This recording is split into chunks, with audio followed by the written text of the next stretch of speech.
स्पष्ट आपने 2 बार पूछा, मैं बता दूं। सरकार बनाने की ही नहीं, सारे नंबर उसमें नहीं मिलेंगे, आप चलाने में कैसा सहयोग करते हैं उसमें भी मिलेगा। ले लीजिए। भक्ति और पागलपन में अधिक अंतर नहीं होता। सांसारिक दृष्टि से देखो तो भक्त पागल ही जैसा दिखाई देता है। आप फंसे हुए हैं, मुझे तो लगता है कि आप उस गिल्ट में हैं कि आप सफाई नहीं दे पा रहे हैं। क्यों फंसे हुए हैं? ये छोटा सा मसला है, आप सफाई नहीं दे पा रहे हैं। कोई IC 814 की याद ना दिला दे कोई। मगर आसमान में थूकने वाले को शायद ये पता नहीं है कि पलट जो स्टेट गवर्नमेंट थी उन्होंने क्यों नहीं अपील किया और क्यों नहीं काम ढंग से किया। सर वो स्टेट गवर्नमेंट आपकी थी क्योंकि 6 महीने पहले ही जमानत हो गई थी। ये हुई ना बात, इसमें तो आपका कोई दोष नहीं है। एक सेकंड सर, आप उतना ही टाइम दीजिए। आपकी स्टेट गवर्नमेंट ने काम नहीं किया और आज खुद सदन में आपने सुना होगा राजनाथ सिंह बड़े स्पष्ट 3 से 3.5 महीनों तक आपने एडवाइजरी बोर्ड में तक आपने अर्जी नहीं भेजी। मगर आसमान में थूकने वाले को शायद ये पता नहीं है कि पलट के थूक उन्हीं के चेहरे पर गिरेगा। कि इस पे करना क्या है, आप उस पे बैठ गए। नंबर 2, आपने कहा कि देखिए the creator of the confusion is creating again. ये पूरा मामला आपके समय चला। सर आप लोग हल्ला कर रहे हैं, आपके प्रदेश अध्यक्ष जम्मू कश्मीर में हैं, वो PDP के बारे में बोल रहे हैं। आपका विश्वास है कि नहीं विश्वास? अनिल जैन जी ने कहा कि एक बार नहीं ऐसे 100 बार सरकारें जाएंगी। देखिए मैं आपको आप हल्ला कर रहे हैं ना, वो तो विपक्ष में तो करेंगे। शुरू से एक बात कह रहा हूं, बड़े एक सेकंड सर, बड़े परिपक्वता और संयम के साथ जम्मू कश्मीर की जनता की भलाई के लिए हमने अपने घोर विरोधी विचारधारा के साथ अलायंस सरकार करके बनाया। मगर जिस प्रकार से इस व्यक्ति को रिहा किया गया है, हमें अभी तक सेटिस्फैक्टरी मुझे उत्तर नहीं एक मिला। बात बताइए कि अफजल गुरु का अवशेष मांग रहे थे, उसका सेटिस्फैक्टरी उत्तर मिल गया आपको? मैं उसको बता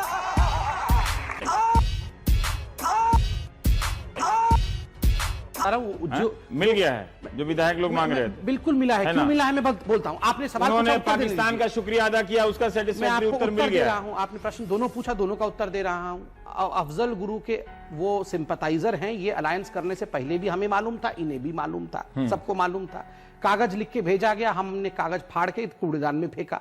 मगर इनकी हिपोक्रेसी देखिए, एक व्यक्ति के राज्यसभा के टिकट के लिए, अर्थात गुलाम नबी आजाद के राज्यसभा के टिकट के लिए 5 विधायक इंक्लूडिंग गुलाम नबी आजाद साहब लिखित रूप में अफजल गुरु के मामले पर माफी मांगने के लिए राशिद इंजीनियर को चिट्ठी देते हैं और आज हमें ये एडवाइस दे रहे हैं। रवीश, मुझे इस बात पर जहां भी बोल सकते हैं झूठ बोलो, जितनी बार बोल सकते हैं झूठ बोलो, किसी भी विषय पर बोलो तो सिर्फ और सिर्फ झूठ बोलो। घोर आपत्ति है। आज भी इनके पार्टी की तरफ से किसी आदमी ने ये बात सदन के अंदर उठाई थी और उसका जवाब, माकूल जवाब, स्वयं गुलाम नबी आजाद ने वहां पर हाउस में दिया। उसके बाद इनके पास में कोई लफ्ज नहीं था। जवाब नहीं समीर साहब, आप बचने की कोशिश मत कीजिए, हम उसको अलग से डिबेट कर लेंगे। मैं दूसरी बात ये बचने की कोशिश नहीं, जब 2 महीने तक चर्चा होती रही तब आप मनमोहन, अगर मोदी जी को नहीं पता है कि क्या हो रहा है तो फिर किसको पता है? नहीं अभी मजा आएगा ना भिड़ो। एक शब्द है फेडरलिज्म, संघीय ढांचा भी है। अच्छा, इतना फेडरलिज्म हो गया है, अब फिर राजनाथ सिंह कह रहे हैं कि एडवाइजरी भी जारी करेंगे केंद्र सरकार का, फिर फेडरलिज्म भी। अच्छा, मुझे क्या दे रहा है इससे, मुझे क्या फायदा हो रहा है, मुझे ये समझ नहीं आ रही। मुझे कोई कमेंट तो करके बताओ। पूरा उत्तर बड़े तफसील से देता हूं। हाँ, संघीय ढांचा फेडरलिज्म के अंतर्गत होम मिनिस्टर और चीफ मिनिस्टर का ये राइट होता है कि किन बंदियों के साथ वो किस प्रकार का व्यवहार करें। हाँ ठीक है। उन्होंने कुछ किया है जिस पे हम पे आपत्ति है। हमें आपत्ति है कि इस व्यक्ति को छोड़ा नहीं जाना चाहिए था। इस कारण से हमने केंद्र सरकार होने के नाते स्टेट से एक क्लैरिफिकेशन मांगा है। क्लैरिफिकेशन के पश्चात अगर हम सेटिस्फाई, अभी भी तो सेटिस्फाई नहीं हुए हैं। ये बात सही है कि ताजमहल में 22 कमरे बंद हैं, वो कमरे खुलने चाहिए, उसमें जो तस्वीरें हैं वो सामने आनी चाहिए।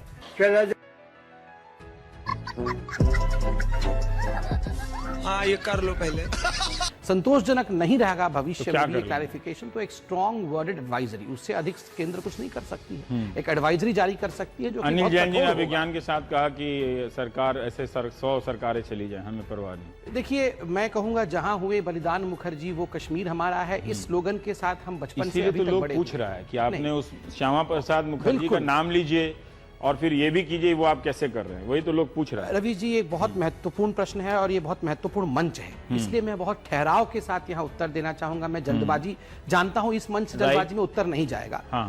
अब देखिए, मैंने ये स्लोगन आपको इसलिए कहा क्योंकि इस स्लोगन के साथ हम लोग बड़े हुए हैं। स्वाभाविक रूप से जो हम देख रहे हैं हमें भी अपच हो जा रहा है, मगर ये अपच क्यों हो रहा है ये भी समझना पड़ेगा। जिस प्रकार का मैंडेट जम्मू कश्मीर में मिला, कोई और विकल्प था क्या? कोई विकल्प नहीं था अगर गवर्नेंस देना है। पर जो आदमी छूटा है वो कोर्ट से छूटा है, उसके खिलाफ कोई चार्जशीट नहीं है, है ना? इसके बारे में भी मैं तो क्या कर सकती थी वहां की सरकार? देखिए, मगर आसमान में थूकने वाले को शायद ये पता नहीं है कि पलट के थूक उन्हीं के चेहरे पर गिरेगा। विडंबना देखिए, 2 दिनों से आप 2 प्रकार की आवाज सुन रहे हैं। हाँ।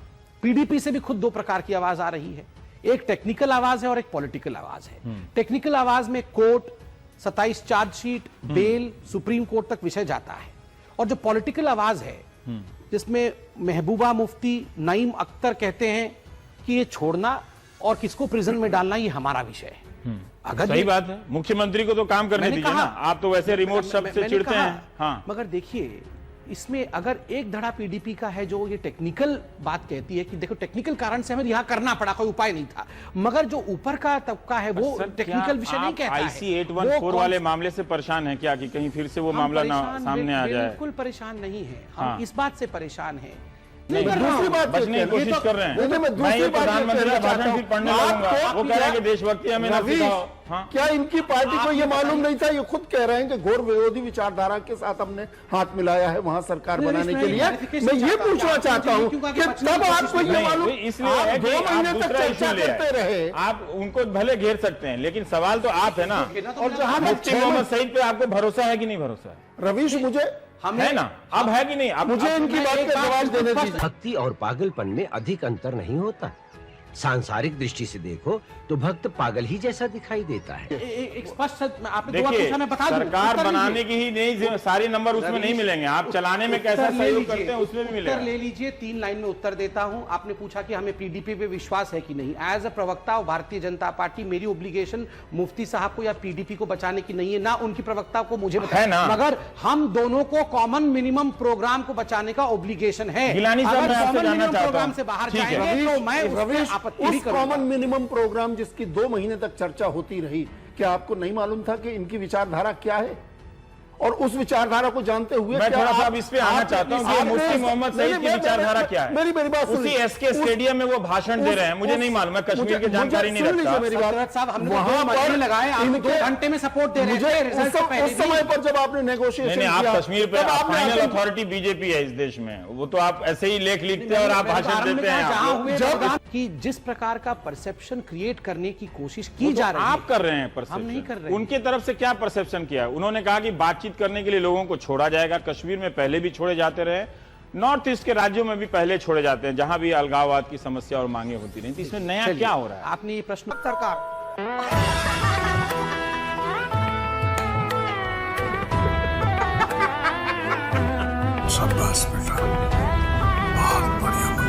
पूछा कि बातचीत करने के लिए लोगों को छोड़ा जाना चाहिए। हाँ। बातचीत बहुत महत्वपूर्ण है। हमने भी इसमें साइन किया है सीएमपी में कि हम बातचीत करेंगे और पीसफुल प्रोसेस को आगे बढ़ाएंगे। 7 दिन में आप ये बताइए कितने लोगों से बातचीत शुरू, जो लोग बाहर घूम रहे हैं उनसे बातचीत नहीं हुई है। पीडीपी से क्या प्रॉब्लम है? अभी नजीर साहब यहाँ पे क्या प्रॉब्लम है? देखिए, मुझे बहुत संयम से बात करना है। महबूबा ने कहा चल रही है, नहीं, महबूबा ने कहा है कि भाई हमारे मुख्यमंत्री पे छोड़ दीजिए, वो सीनियर आदमी है, वो डील कर लेंगे समस्या से। मुख्यमंत्री वो अपनी सरकार को बवाल में नहीं फंसाएंगे ना कि कोई ईंट पत्थर लेके वहां पे धरना प्रदर्शन करना लगे। देखिए, तो इतना तो काफी है रवीश जी, मैंने करने। कहा यहाँ तत्परता नहीं, यहाँ संयम से मैं उत्तर दे दूं। मुझे पीडीपी से सिर्फ इतनी परेशानी है कि हमने एक सीएमपी बनाया, उस सीएमपी में जो लिखा है उसी के अंतर्गत चलने दीजिए। दूसरा, रिहाई के मामले में क्या उनका भी फर्ज नहीं बनता है कि हमारे साथ डिस्कस करें? इतने बड़े मसले पर आपने यूनिलैटरली, इतना बड़ा मसला है आपका? ये बहुत बड़ा नजीर मसला साहब, ये जो बड़ा मसला नहीं होता तो क्या ये डिस्कस हो रहा होता है? नहीं, वो तो ये सब दोगलापन है। मैं तेरा दोगलापन उतारता हूँ अब। आप फंसे हुए हैं। मुझे तो लगता है कि आप उस गिल्ट में हैं कि आप सफाई नहीं दे पा रहे हैं। क्यों फंसे हुए हैं? ये छोटा सा मसला है, आप सफाई नहीं दे पा रहे हैं। कोई IC 814 की याद ना दिला दे, कोई आप IC 184 का भी याद जिस आदमी के खिलाफ चार्जशीट नहीं है, अभी कोई चार्जशीट नहीं है। अगर होता तो राजनाथ सिंह जरूर कहते हैं कि चार्जशीट है, तो उसको तुरंत आतंकवादी ब्रांड कर दिया आपने, तुरंत उसको कह दिया कि कोई आतंकवादी ब्रांड कहा है लोगों ने, मतलब आपकी धारा से कहा, आप नहीं कहे होंगे। आप पार्लियामेंट में देखिए जिस प्रकार का रोष जताया जा रहा है, पूरे देश में रोष जताया जा रहा है, स्वाभाविक रूप से एक आक्रोश है। जब 2 महीने नेगोशिएशंस चले तो क्या आपको मालूम नहीं था मुफ्ती खामोशी तोड़ मोहम्मद लीजिए। सईद की क्या विचारधारा है? सर मैं जरा खामोशी और तोड़ के सच्चाई आतंकवादियों लाऊं। के प्रति मैं आपसे उनका क्या जानना सोच चाहता है? हूं कि मुफ्ती मोहम्मद मैं सईद पहले- क्या इस है? मुद्दे पर एक बात सेकंड, नहीं एक हुई। सेकंड, मैं उन्होंने जो कहा उसका जवाब पॉइंट बाय दीजिए। पॉइंट उत्तर देता हूं। मैं नहीं कर सकता क्योंकि पहले के कुछ मैसेजेस बहुत जरूरी होते हैं, उसको रखना पड़े, इसलिए आप सबको एक साथ बल्क में डिलीट नहीं कर। भक्ति और पागलपन में अधिक अंतर नहीं होता। सांसारिक दृष्टि से देखो तो भक्त पागल ही जैसा दिखाई देता है। कर सकते हैं, उनको डिलीट करने के लिए ही मुझे रोज 3-3 घंटे 4-4 घंटे बैठकर ये करना पड़े, तो ये वो काम कर सकते हैं। तो इसीलिए उन्होंने क्या किया है कि इसके जरिए पब्लिक के बीच में ही पब्लिक को एक दीवार बना दिया है। वो इस लड़ाई में अब सामने नहीं है, वो उपदेशक हैं। 7 दिन तक लड़ाई हो जाए फिर वो कह सकते हैं कि हमारी लड़ाई कश्मीर को लेकर है, कश्मीरी लोगों से नहीं है। वो कह सकते हैं क्योंकि उनको बहुत सारी रैलियां करनी होती, तो कुछ ना कुछ कहना है तो कहीं ना कहीं कुछ कह देते हैं वो। तो ये एक व्यवस्था बनी है जिसको उन्होंने लेजिटिमाइज किया, या उनकी पार्टी की पॉलिटिक्स ने लेजिटिमाइज किया है। ये अब 5 साल के बाद अगर आप नहीं देख पाएंगे तो कब देख पाएंगे? ज्यादातर ट्रोल करने वालों को वो क्यों फॉलो करते हुए नजर आते हैं? और वही सिर्फ ट्रोलिंग की बात नहीं है, उनके पार्टी के जो नेता हैं, जो आईटी सेल के जो व्हाट्सएप ग्रुप में जो मैसेजेस चलते हैं, सबकी भाषा एंकर से लेके वहां तक एक हो गई है। मौसम तो ऐसा लग रहा है दिल गार्डन गार्डन हो रहा है, बहुत मजा आ रहा है यहाँ पे, यहाँ लबे सीरी सा लग रहा है, दिल गार्डन गार्डन तो। और वो सब एक दिशा में जाती हुई दिख रही है। तो हम लोग सोशल साइंटिस्ट भी हो गए हैं, देखते देखते तो समझ में तो आती है ना बात की ये बात आ कहां से रही है और जा कहां से रही है।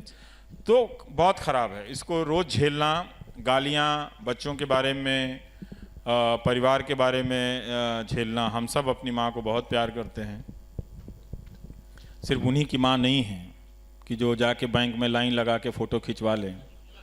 मेरी भी माँ है और मैं भी अपनी माँ की बड़ी इज्जत करता हूँ। न्यूज़ रूम की आप आलोचना करते रहे हैं, पर मीडिया का जो एक तबका है जो जिस तरीके की हरकतें कर रहा है सब वाकिफ हैं। नहीं, वो एक तबका नहीं है, वो बड़ा तबका है। जी, बहुत 900 चैनल हैं इस देश में। हम तो 2 ही 4 चैनल को जानते हैं, पर ये काम कई 100 चैनलों से हो रहा है। पर मीडिया में खुद को इवैल्यूएट करने की, अपना खुद का आकलन करने की कोई ऐसी रिवाज नहीं रही है। ऐसे में आप किसी कॉन्क्लेव में जाते हैं, किसी संगोष्ठी में जाते हैं, वहाँ बड़ी नैतिकता की बातें होती है। वही संपादक जो न्यूज रूम में ऊप्स मूवमेंट और तैमूर डेस्क बनवा रहे हैं, ऐसे लोगों से मैं थोड़ा दूर रहने लगा हूँ आजकल। जी, मेरा सवाल यही है कि ये जो नैतिकता है, ये जो आदर्श है, सिर्फ संगोष्ठियों और कॉन्क्लेव में क्यों है, न्यूज रूम में क्यों नहीं है? क्या बात है सर, क्या बात है सर, क्या बात, ये नहीं रहेगा। क्योंकि यही तो, अगर वो उन्हें पता है कि वो न्यूज़ रूम में कुछ बातें कहनी है, सबके पास एक भीड़ है ना, तो उनके भी कार्ड बढ़ जाते हैं, लोग आ जाते हैं, तो वो सोचते हैं वो जो बोल रहे हैं वो सत्य बोल रहे हैं। लेकिन अपना इवैल्यूएशन ही नहीं होगा। ये जो देखिए आप हिंदी के अखबारों के संपादकों का हाल देख लीजिए। हम न्यूज़ एंकरों की तो आलोचना होती है, उनके एडिटोरियल देखिए कितने खराब हो गए हैं। और यही नहीं, कैसे पत्रकारिता को ख़त्म किया जा रहा है। मैं एक हिंदुस्तान अखबार देख रहा था कि 80-85 खबरों में कोई मुश्किल से 10-12 बाईलाइन भी नहीं है, जबकि वो बहुत बड़ा अखबार है। कुछ अखबारों में संपादकीय भी आना बंद हो चुके हैं। तो कैसे लिखेंगे? नाम से तो लिखने से अच्छा है, झमेला लेने से तो नहीं। आज छपते हैं वैसे, लेकिन वो पत्रकारों के नाम तक नहीं है। तो जर्नलिस्ट को भी फेसलेस बनाना है और जो न्यूज़ रिपोर्ट है उसको भी इंफॉर्मेशन लेस बनाना है। अभी तक जो आप अखबार पढ़ते हैं, अखबार पढ़ने से पढ़ना नहीं आ जाता है। ज़रा ध्यान से एक एक न्यूज़ आइटम को पढ़िए, तब आपको ये खेल पता चलेगा। ये मेरा मसला नहीं है, ना तो ये आरफा खानम शेरवानी का मसला है, ये इंस्टीट्यूशनल मामला है। और व्यक्तियों का, 2-4 व्यक्तियों का होना भी बहुत दुखद है। क्यों 2-4 व्यक्ति होने चाहिए जो अपने व्यक्तिगत तौर पे कर रहे हैं, या क्यों 2-4 वेबसाइट होनी चाहिए? 900 न्यूज़ चैनल हैं, तो काहे के लिए आपके घर में है? तो अंदर नहीं है। जो हमारे प्रेस की जो बॉडीज हैं, जो बनी हुई हैं संस्थाएं हैं, वो बहुत काम की नहीं हैं, बहुत काम की नहीं है। उनमें भी वही सब लोग हैं, और जो लोग भी होंगे तो क्या कर लेंगे? वो एक निंदा कर देते हैं, कंडेम कर देते हैं, वो ट्विटर पे आ जाता है, वो चलता फिरता कहीं गायब हो जाता है। लेकिन स्थितियां वैसी ही बनी रहती हैं। उनके ये कह देने से कि बरखा दत्त को, रोहिणी सिंह को, आरफा खानम को, मुझे अभिसार को ट्रोल किया जा रहा है, ये ठीक नहीं, हम इसका विरोध करते हैं, कोई फर्क नहीं पड़ रहा है। क्योंकि फर्क आपको नहीं पड़ रहा है, लोगों को फर्क नहीं पड़ रहा है, और लोगों को फर्क नहीं पड़ना ही कई बार मुझे लगता है कि ये इस बात का प्रमाण है कि जो इन न्यूज़ चैनलों पर दिख रहा है वो शायद हिंदुस्तान में हो गया है। भारतीयों को यथास्थितिवादी कहा जाता था और ये सब दिखाई पड़ रहा है कि वो यथास्थिति में खुश हैं। अजीब तरह का मतलब ये स्टेटस को तो नहीं है, क्योंकि जो हमने बुनियाद कायम की थी उसका रेफरेंस पॉइंट, हमारी सरकार का कभी भी मीडिया के काम में इंटरफेरेंस का दखल ही मतलब हमारा एटीट्यूड ही नहीं है। क्या बोला? हमारी सरकार का कभी भी मीडिया के काम में इंटरफेरेंस का दखल ही मतलब हमारा एटीट्यूड ही नहीं है। ना उस वक्त करा था ना आज कर रहे हैं। तू समझा? नहीं, तू समझा नहीं।